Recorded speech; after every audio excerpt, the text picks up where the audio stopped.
نحب نعرفكم إن ده الجزء التاني من فيلم جلادياتور، فلو لسه ما شفتش الجزء الأول يفضل إنك تشوفه علشان الأحداث مترابطة، وهتلاقي الجزء الأول على القناة بتاعتنا وحطينا الرابط بتاعه في أول كومنت. وتعالوا نبدأ الجزء التاني. فيلمنا بيبدأ بعد 16 سنة من أحداث الجزء الأول، وبنعرف إن الفساد انتشر في الإمبراطورية الرومانية. علشان كده لوسيا أخت الإمبراطور كومودوس قررت تبعت ابنها لوسيوس لبلد اسمها نوميديا علشان تحافظ على سلامته، لكنها ما كانتش متوقعة إن الجنرال أوكاسيوس هيبدأ يجمع الأسطول البحري بتاعه وينفذ خطته في احتلال بلاد أفريقيا علشان يوسع الإمبراطورية أكتر. ومن ضمن البلاد دي كانت مدينة نوميديا اللي لوسيوس كان عايش فيها هو ومراته أرشت. وأول ما لوسيوس عرف إن الأسطول الروماني خلص هيوصل، راح بسرعة لملك أوغندا حاكم المدينة، واتفقوا مع بعض على خطة للدفاع عن المدينة ضد الغزو الروماني. وبدأ لوسيوس يشجع جنود نوميديا ضد الرومان اللي وصفهم بأنهم لصوص وبيخربوا أي بلد يدخلوا فيها. وبعد كده الجنود الأفارقة اجتمعوا عند سور قلعة المدينة وبدأوا يرموا السهام المشتعلة على سفن الرومان علشان يحاولوا يخلصوا على أكبر عدد ممكن منهم قبل ما تبدأ المعركة الحقيقية. لكن الرد من الرومان كان سريع، وبدأوا هم كمان يضربوا القذائف المشتعلة اللي دمرت جزء كبير من سور القلعة، وده خلى دخول الجنود الرومان للمدينة أسهل بكتير. وبعد دقائق بدأت المعركة بين الجيشين، ولوسيوس اتصرف بشجاعة زي مثاله الأعلى ماكسيموس، لكن للأسف ده ما كانش كفاية ضد الأسطول الروماني اللي دمر المدينة وقتل ناس كتير، ومن ضمنهم أرشيت اللي أوكاسيوس أمر بقتلها بسبب خبرتها الكبيرة في الرمي بالسهام. ولوسيوس فقد أعصابه لما شافها بتقع من فوق سور القلعة وجرى عليها، لكنه لقاها ماتت بين إيديه. وبعد ما خرج من المية اكتشف إن الرومان انتصروا في المعركة وأجبروا الشعب على الاستسلام. وأوكاسيوس قرر يحرق جثث جنود نوميديا قدام الشعب، وأخذ الجنود اللي لسه عايشين وبعتهم لروما علشان يتباعوا كعبيد، وكان من ضمنهم لوسيوس. وهو في الطريق لروما لوسيوس افتكر إن قادة جيوش الرومان كانوا عايزين يخلصوا منه وهو صغير، لأنه كان الوريث الشرعي للحكم بعد موت ماكسيموس وخاله الإمبراطور كومودوس. وقتها أم لوسيا كانت خايفة عليه وجهزت له رحلة لمدينة نوميديا علشان يبقى بعيد عن خطر الرومان. وبنرجع للعاصمة روما اللي كان بيحكمها الثنائي جيتا وكراكالا، اللي فرحوا بنجاح أوكاسيوس في الغزو ولبسوا تاج ذهبي قدام الشعب كدليل على فخرهم بيه. لكن طموحهم في التوسع خلاهم يطلبوا من أوكاسيوس إنه يستعد لغزو الهند علشان يسيطروا على بلاد الشرق كلها. ورغم إن أوكاسيوس ما كانش موافق على فكرة الحروب الكتير، لكنه اضطر إنه يوافق على الخطة لغاية ما ينفذ حاجة معينة في دماغه. وفي الوقت ده لوسيوس وباقي الجنود الأفارقة وصلوا لمقاطعة اسمها إنتيو علشان يتم بيعهم لمدرب المصارعين ماركينيوس، اللي كان طموحه كبير وهو إنه يوصل لعرش الإمبراطورية. وفي البداية نزلوا العبيد لساحة المعركة علشان يواجهوا قرود مفترسة، واللي هيفضل منهم عايش هيشتريه تجار العبيد. والملك أوغندا اللي كان مصاب بإصابة كبيرة في كتفه من المعركة اللي فاتت طلب من لوسيوس إنه يكون في ظهره، لكنه للأسف ما قدرش يحميه. وقتها لوسيوس تعرض لهجوم من قرد مفترس، لكنه قدر يتغلب عليه، وده صدم تجار العبيد اللي تنافسوا على شرائه. وفي النهاية اشتراها مدرب المصارعين ماركينيوس واثنين من العبيد التانيين. وفي اليوم اللي بعده تجمعوا العبيد في الساحة علشان يتم اختبارهم للمرة التانية قدام المحارب بيجو اللي كان الذراع الأيمن لماركينيوس. ولوسيوس تم اختباره في البداية واللي كان بيقاتل باحترافية وتفوق على بيجو، وده خلى ماركينيوس يعجب بيه أكتر وقرر يتكلم معاه في القصر بتاعه. وماركينيوس قال له إنه انبهر بأسلوب قتاله واختاره علشان يحارب باسمه في ألعاب الكولوسيوم اللي هتبدأ بعد أيام. وفي الأول لوسيوس كان رافض الفكرة لأنه ما اعتبرش نفسه عبد لحد، لكن لما ماركينيوس سأله إذا كان عايز ينتقم من الرومان اللي أسروه ودمروا بلاده، قال له إنه عايز ينتقم من شخص واحد بس وهو الجنرال أوكاسيوس. وبنكتشف إن ماركينيوس عنده نفس الطموح وإنه عايز يتخلص من الجنرال أوكاسيوس علشان يوصل للعرش، فبيتفق معاه إنه هيساعده علشان يخلص على أوكاسيوس مقابل إنه هو هينفذ له أوامره واللي هيخلص عليه زي أي عبد. وطبعا في النهاية لوسيوس بيضطر إنه يوافق لأنه ما عندوش أي اختيار تاني. وعلى الجانب التاني بنكتشف إن لوسيا لوسيوس متجوزة الجنرال أوكاسيوس، وبتكون فرحانة إنه رجع بسلام من الغزو، وبتعرف منه إنه بيخطط للتخلص من الملكين جيتا وكراكالا، وإن جيشه هيوصل لمقاطعة أوستيا بعد 10 أيام، وده معناه إنه ناوي يدخل بالجيش للعاصمة روما ويستغل كره الشعب للملكين ويستولي هو على العرش. وفي اليوم اللي بعده ماركينوس بيروح القصر الملكي مع عدد كبير من القادة المشهورين في الإمبراطورية علشان يحتفلوا مع الملكين بمناسبة النصر في الغزو اللي فات. وساعتها بنشوف سيركاس اللي هو عضو في مجلس الشيوخ، وبيسأل ماركينوس عن خبر ترشحه لانتخابات المجلس اللي جاية، بس ماركينوس بيرد عليه إنه ملوش في السياسة ومش مهتم بيها خالص. وبعد شوية بيتنظم قتال بين 2 من المحاربين علشان يتفرج عليهم الملوك، وأول واحد بيدخل الساحة هو المحارب فيجاي، وبعد كده بيدخل ماركينوس بلوسيوس اللي مش عايز يقتله، لكن فيجاي بيبدأ يضرب فيه، فبيضطر لوسيوس يخلص عليه. والملك جيتا بيعجب بلوسيوس وبيسأله عن اسمه وعن المدينة اللي عايش فيها، ولما لوسيوس بيبدأ يتكلم مع الملك بيعجب بطريقة كلامه أكتر، وبيأمر ماركينوس إنه يخليه يشارك في معارك الكولوسيوم. وبعد شوية ماركينوس بياخد لوسيوس اللي كان شاكك إنه مش من مدينة نوميديا زي ما قال قبل كده بسبب طريقة كلامه وأسلوبه المختلف في القتال، بس لوسيوس بيعرف يتهرب منه. وفي آخر الليل بنكتشف إن لوسيا لسه بتروح لمجلس الشيوخ، بس المرة دي بيكون معاها جوزها أوكاسيوس اللي بيتفق معاهم على خطته لغزو روما والتخلص من الملكين في آخر يوم في ألعاب الكولوسيوم، وبيقول لهم إنه بعد ما يخلص على الملكين هيسلم السلطة لمجلس الشيوخ علشان يسندوه. وفي الوقت ده جرجوس وسركاس بيوافقوا على خطته لأنهم واثقين في الملكة لوسيا.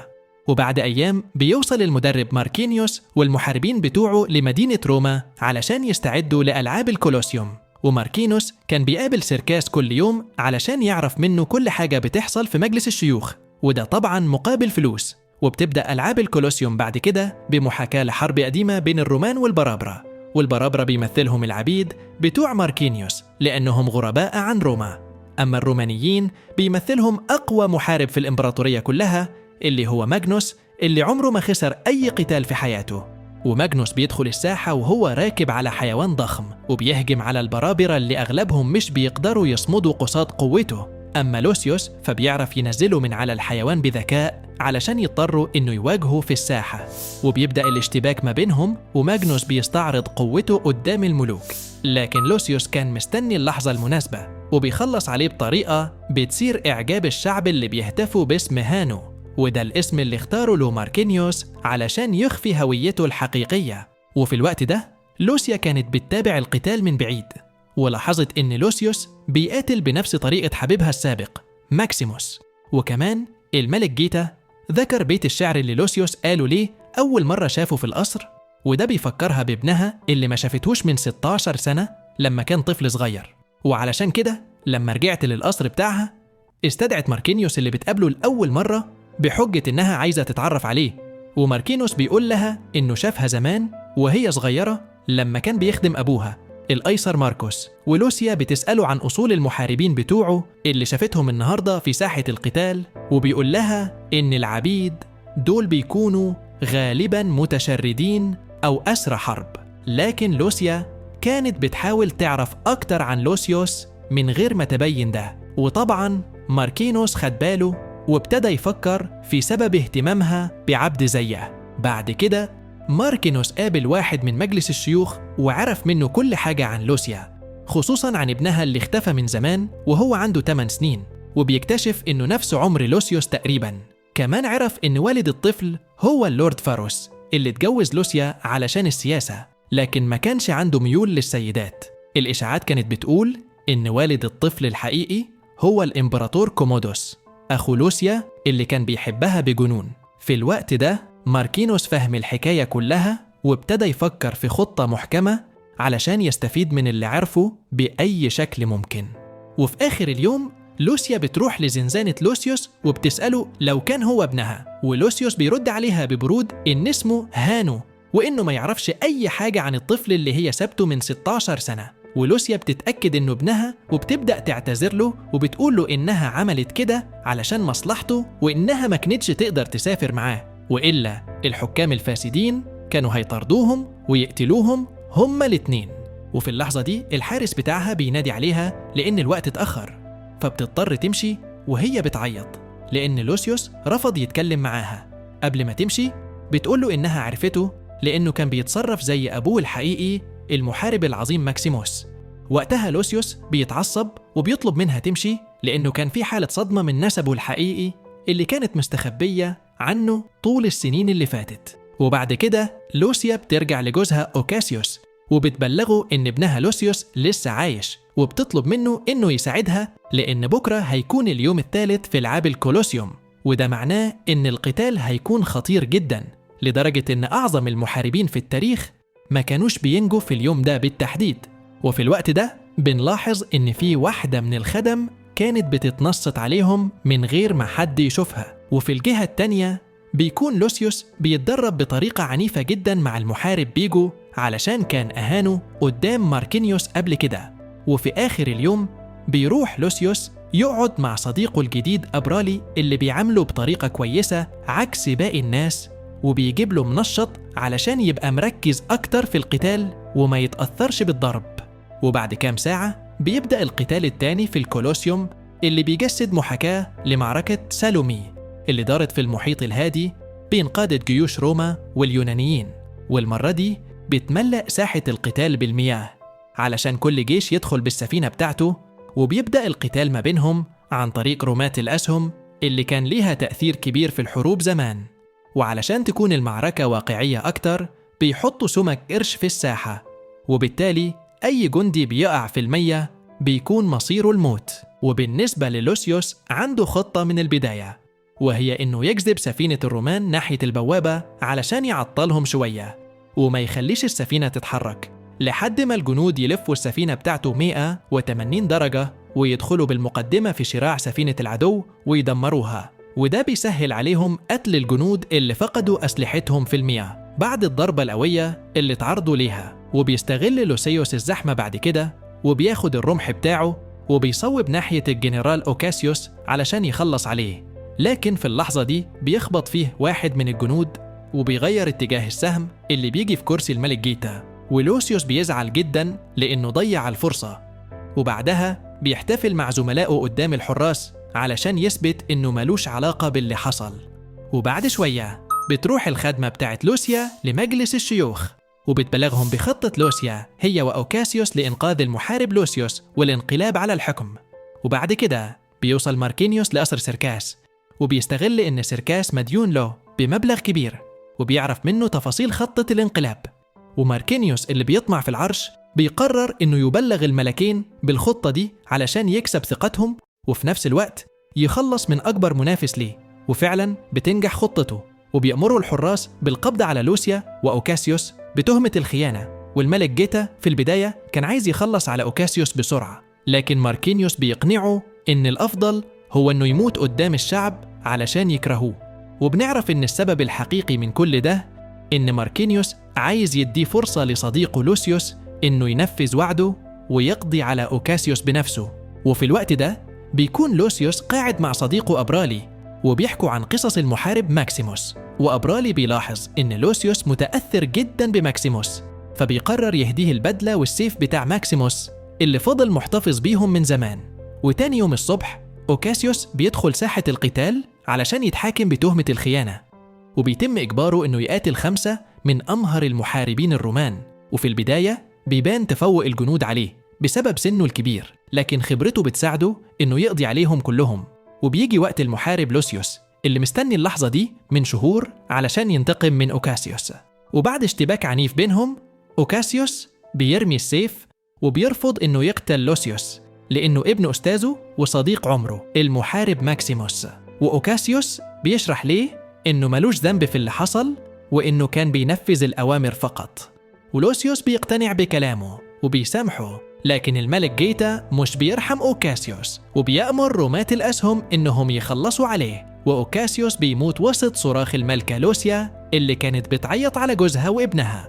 ولوسيوس بيحزن على موت أوكاسيوس وبيتكلم مع شعب روما في الساحة وبيقولهم إن ده مش موت يليق بمحارب زي أوكاسيوس اللي خدم روما للسنين. وفعلا الشعب بيتعاطف معاه وبيهتف ضد الملك جيتا وفي اللحظة دي ماركينيوس بيكون مبسوط جدا لأنه تخلص من أكبر منافس ليه، وفي نفس الوقت بيبان قدام الناس إنه بريء.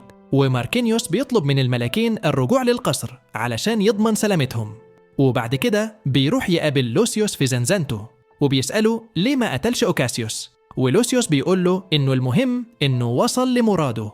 ولوسيوس بيلاحظ التغير اللي حصل في ماركينيوس وبيعرف إنه بقى مختلف عن الأول، وإن أفكاره بقت أكبر بكتير من مجرد تحقيق مكاسب مادية.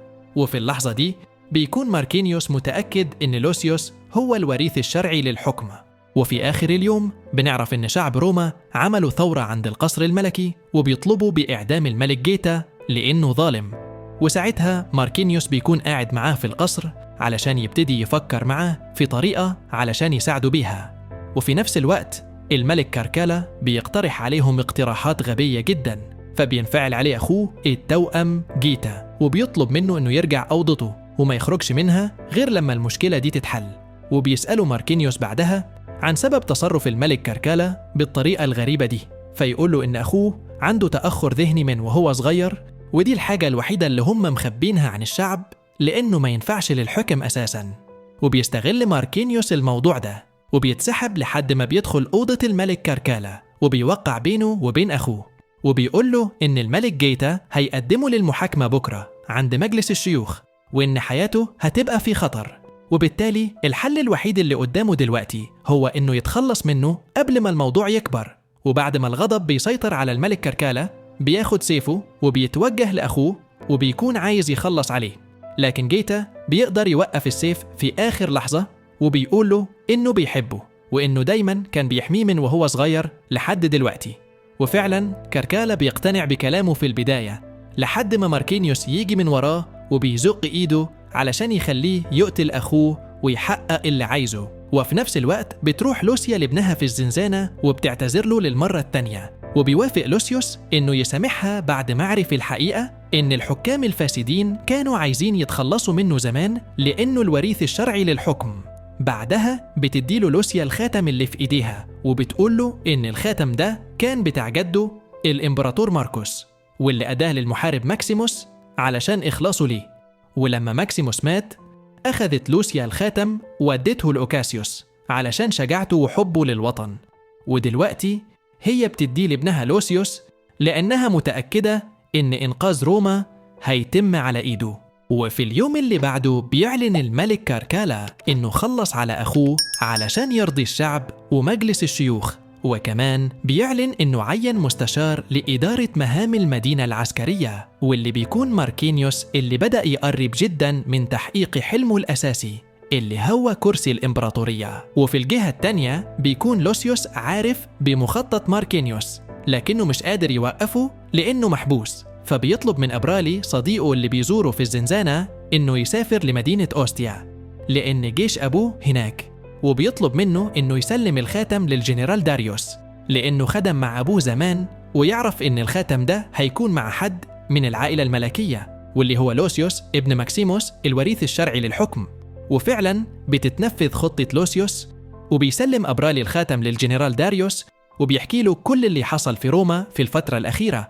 وبيقرر الجنرال داريوس التحرك هو وجيشه لإنقاذ روما من الفساد. وبنوصل بعد كده لليوم الأخير في ألعاب الكولوسيوم، وبنعرف إن ده يوم عقاب لوسيا على خيانتها بالتآمر مع زوجها أوكاسيوس. وفي البداية بتتربط لوسيا في ساحة القتال، والمفروض إن يبقى في محارب واحد بس يقاتل بدلها لأن الستات ما ينفعش يشاركوا في القتال. وطبعا الأوامر دي بتخرج من الملك كاركالا، لكن ماركينيوس هو اللي خطط لكل حاجة. وبننتقل بعد كده للمحارب بيجو اللي بيكره لوسيوس وبيروح يبلغه إنه هيقتله النهاردة علشان ينقذ أمه من الموت، وإنه مش هيديله غير سيف خشبي بس علشان يدافع به عن نفسه.